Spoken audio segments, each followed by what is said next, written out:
Baik, terima kasih kepada calon Kapolri, Komisaris Jenderal Andes Budi Gunawan, SH MSI. Bapak Ibu anggota Komisi 3, kita memasuki agenda berikutnya, tanya jawab yang tadi telah disepakati per fraksi satu.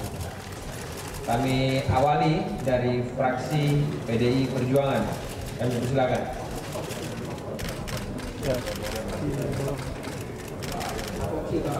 Baik, terima kasih pimpinan yang saya hormati, para anggota Komisi 3 yang saya banggakan. Selamat pagi. Dengan pertolongan Allah yang Maha Kuasa, kita bisa berkumpul di sini dan melakukan fit and proper test.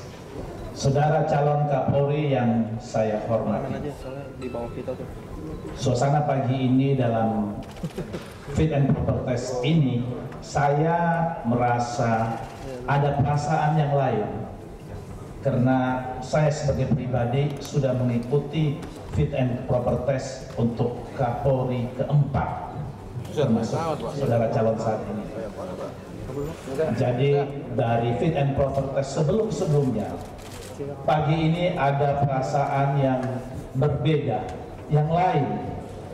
Ada sedikit kegalauan juga, tetapi saya sebagai orang yang percaya kepada Tuhan yang Maha Kuasa, saya percaya bahwa semua yang terjadi hari ini adalah fakta. Allah Subhanahu wa Ta'ala sengaja menunjukkan kepada bangsa ini kenyataan dalam penegakan hukum di Republik ini. Saudara calon yang saya hormati, saya melihat bahwa surat yang tadi saudara acungkan dan saya baca, ini adalah produk hukum dari sebuah institusi yang juga penegak hukum utama di Republik ini.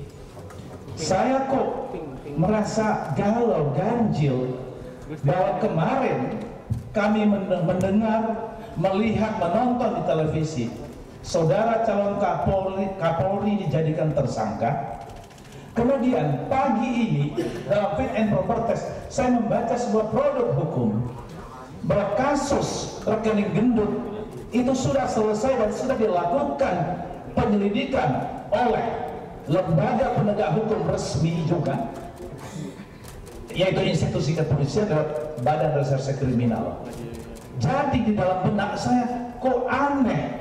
Nah, kemudian ini menjadi pertanyaan saya kepada saudara, bahwa apabila saudara menjadi Kapolri nanti, bagaimana saudara membangun sinergi kelembagaan antar penegak hukum supaya hal yang terjadi hari ini, kontradiksi kemarin berita dari Komisi Pemberantasan Korupsi bahwa saudara tersangka, sementara persoalan yang itu juga tahun 2010 sudah ada produk hukumnya bahwa saudara dinyatakan tidak bersalah.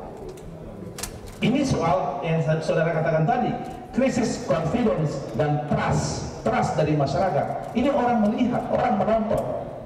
Ini yang menjadi pertanyaan kami.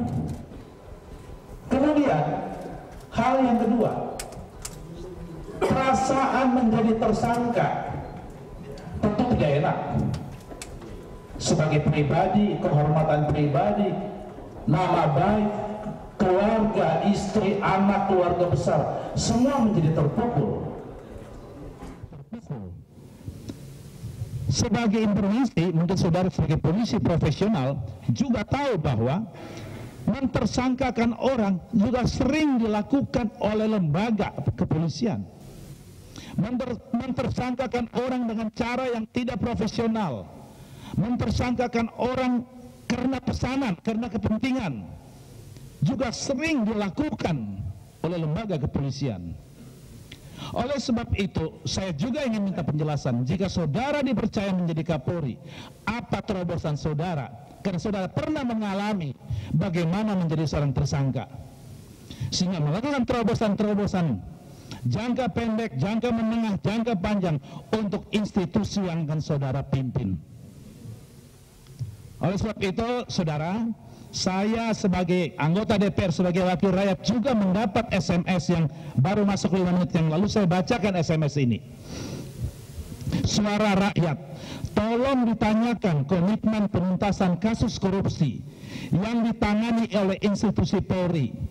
Salah satunya kasus korupsi PLTA Asahan dengan tersangka Bupati Toba Samosir Kasmin Simanjuntak yang sudah tersangka selama 1,5 tahun, namun tidak tuntas walau sudah 3 Kapolda berganti, sementara 5 tersangka lain anak buah Bupati dalam kasus yang sama sudah diadili. Artinya ini, bahasa ini contoh dari apa yang dibahas di televisi kemarin, bahwa seseorang bisa menjadi tersangka bertahun-tahun tanpa ada kejelasan ujungnya kemana. Ini juga menjadi bagian kenyataan penegakan hukum di Republik ini. Dan saudara sebagai calon orang nomor 1 di institusi Polri, saya minta penjelasan apa terobosan saudara. Terima kasih. Baik, terima kasih. Kita tampung dulu aja ya, seluruh fraksi ya.